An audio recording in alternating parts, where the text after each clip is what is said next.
आइए सुनते हैं प्रेमचंद की कफन कहानी। प्रेमचंद की कफन कहानी के मुख्य पात्र घीसू और माधव है। कफन को अमानवीयकरण की कहानी बताते हुए कहा गया है कि यह निर्मम सामंती व्यवस्था मनुष्य को कैसे अमानवीय बना देती थी। यह अर्थ किया गया है कि प्रेमचंद यह दिखाना चाहते हैं कि घीसू और माधव जिस व्यवस्था के उत्पाद थे वह कितनी गर्हित थी। इसमें एक अंतर्निहित संदेश है कि ऐसी व्यवस्था को बदल देना चाहिए। वस्तुतः अपने अभिप्राय में यह एक बहुस्तरीय कहानी है, इसलिए इसके पात्र घीसू माधव का चरित्र भी बहुस्तरीय है। एक घीसू माधव है जो जाति के चमार हैं, भूमिहीन है, मजदूर हैं। वे देख रहे हैं कि जी तोड़ मेहनत करने वाले भी ढंग से नहीं जी पा रहे हैं। उनके लिए पेट भरना भी मुहाल है, इसलिए वे श्रम करने से बचते हैं। निकम्मापन और कामचोरी उनका चरित्र नहीं है, उनकी हिकमत है, शोषण से बचने का उपाय है। उस समय ऐसा आंदोलन नहीं था जो असंगठित मजदूरों, भूमिहीनों, किसानों को शोषण से बचाने का संघर्ष कर पाता। उनके भीतर एक विद्रोही चेतना है जो कामचोरी के रूप में है, निकम्मे के रूप में प्रकट होती है। कभी कभी वे उतने ही काम के लिए दोगुनी मजदूरी लेने में सफल होते हैं जितना साधारणतः एक व्यक्ति को मिलती थी। न्यूनतम मजदूरी का न कोई विधान था न आंदोलन। ऐसे में घीसू माधव का संघर्ष अल्पतम मजदूरी के लिए अल्पतम काम के अघोषित नारे पर चल रहा था।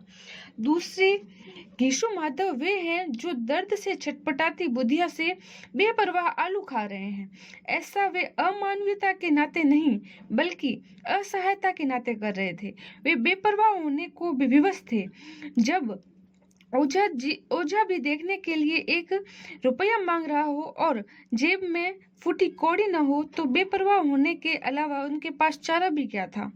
प्रेमचंद लिखते हैं कि हम तो कहेंगे घीसू किसानों से कहीं ज्यादा विचारवान था और किसानों के विचार शून्य समूह में शामिल होने के बदले बैठकबाजों की कुत्सित मंडली में जा मिला था।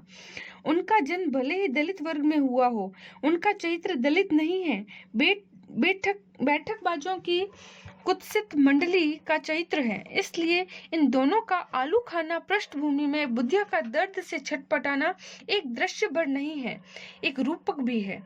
अपने श्रम से समाज का पेट भरने वाला हिस्सा दर्द से छटपटा रहा है और बैठकबाजों की मंडली के सदस्य इससे बेपरवाह माल उड़ा रहे हैं। तीसरे घीसू माधव वे हैं जो पैसा कम मिलने पर कफन खरीदने की जगह शराब की दुकान पर जाते हैं, जमकर पीते हैं, जी भर खाते हैं और अगाते हैं। इस दौरान बुधिया लगातार उनके जहन में उपस्थित है। वे इस पर लानत भेजते हैं कि जीते जी यही रुपए मिल जाते तो दवा दारू करके उसे बचा लिया जाता। मरने के बाद समाज कफन देने को तैयार है, जीते जी दवा देने को नहीं।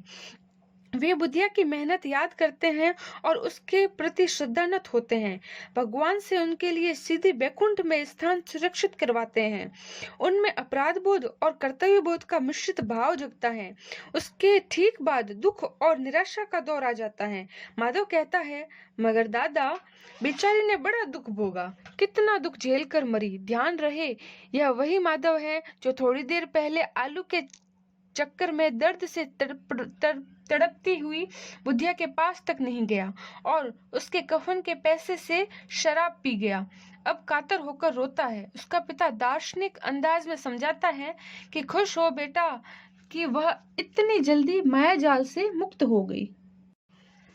आइए सुनते हैं प्रेमचंद की कफन कहानी। प्रेमचंद की कफन कहानी के मुख्य पात्र घीसू और माधव है।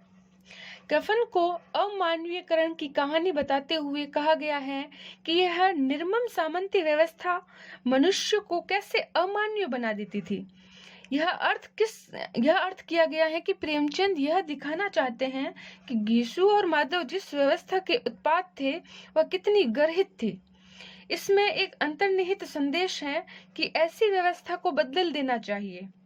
वस्तुतः अपने अभिप्राय में यह एक बहुस्तरीय कहानी है, इसलिए इसके पात्र घीसू माधव का चरित्र भी बहुस्तरीय है।